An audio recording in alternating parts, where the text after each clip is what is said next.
Holga. This is how we load a Holga. It takes 120mm film. And there are many different types of 120mm film, such as Kodak Tri-X. We have the Holga. And we have the new Kodak Portra 400, which is a great new color film if you want to get those brightly colored. Use it with a Holga color flash, color filters. Today, we're going to use Holga film. Loading a Holga is pretty simple. Slide the clips. That releases the back of the camera. Open the back of the camera. You will see that we have already pre-stationed our take-up spool. I'm going to turn that take-up spool so the slit, the opening here, is ready for us to put the film into. We're going to load the film. It's going to travel over the film plane and into the take-up spool. At this point, we need to decide what types of pictures we want. Do we want square pictures or do we want rectangle pictures? This camera ships with a square mask inside the camera when you get it. This gets you the square Holga pictures. That's what Holgas are mainly known for, because you get that square format, you get the nice vignetting around the edges, sharp centers. You can change this mask out if you like. Simply pop it out. The camera comes with a 645 mask that gets you rectangles. Simply pop it in, load your film.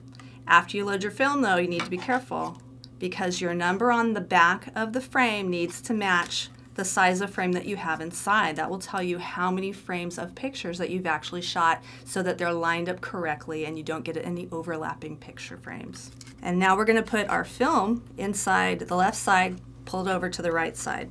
So this is what 120 film looks like. It's a long film. It's not 35mm film. Doesn't come in a cartridge, so you have to be really careful with this film. It just has paper. So we're gonna rip this guy open. This film is sealed here, so you're gonna take your fingernail and break the seal. This will let us open the film. And here's the tongue of the film here.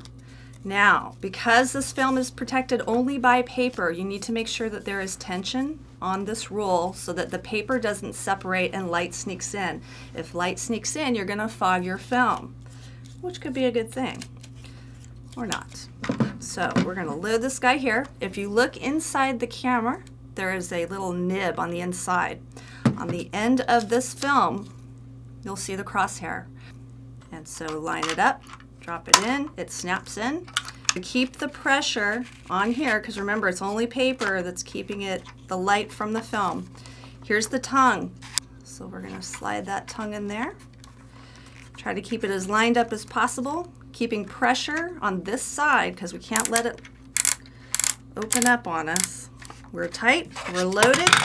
There we go, close it up, slide the clip up. That locks it into place.